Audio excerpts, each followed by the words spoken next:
I've spent a lot of time in airports. Usually it's waiting for delayed flights or something like that. And you end up kind of doing these kind of circumnavigated tours around all the things, and you don't need any more toiletries, you've eaten enough and all that sort of stuff. So it's nice to be able to kind of put something that's a kind of a focal point for people to kind of talk about, and a place for people to kind of gather and spend a bit of good time. Dinosaurs. I've been working with dinosaurs for a few years now. It kind of started off as a childhood thing.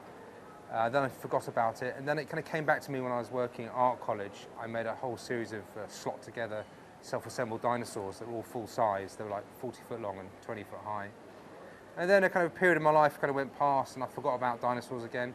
And then about 2 years ago, I was given the chance to have a big exhibition in LA, and I thought, well, if I'm doing something big in LA, why not do dinosaurs? So I created this whole kind of weird world where dinosaurs haven't really died out. They're still living with us, and they're kind of quite mundane and normal, and they're the everyday creatures.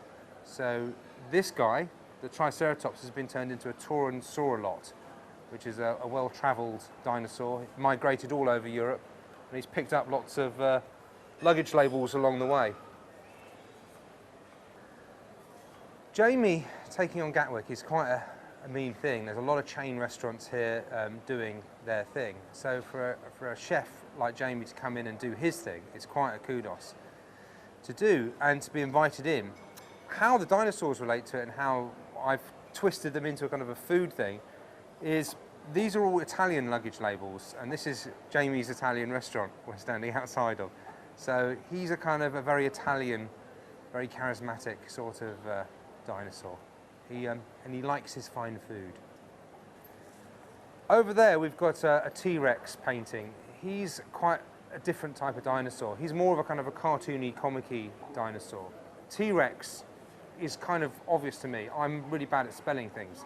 And as a kid, I spelt T-Rex, T-E-A-R-E-X. So for me, it's quite an obvious pun. He's had a kind of a bit of a tough day. He's been fighting other dinosaurs, and he wants to sit down and relax and have a nice strong brew. So he's more of a kind of an advertising type of slogan character. And he's been painted on a wooden wall with acrylic paint, and he's been kind of slightly faded to make it look like he's been there for some time. So it's like one of those old paintings you'd find on the side of a corner shop somewhere in an old village.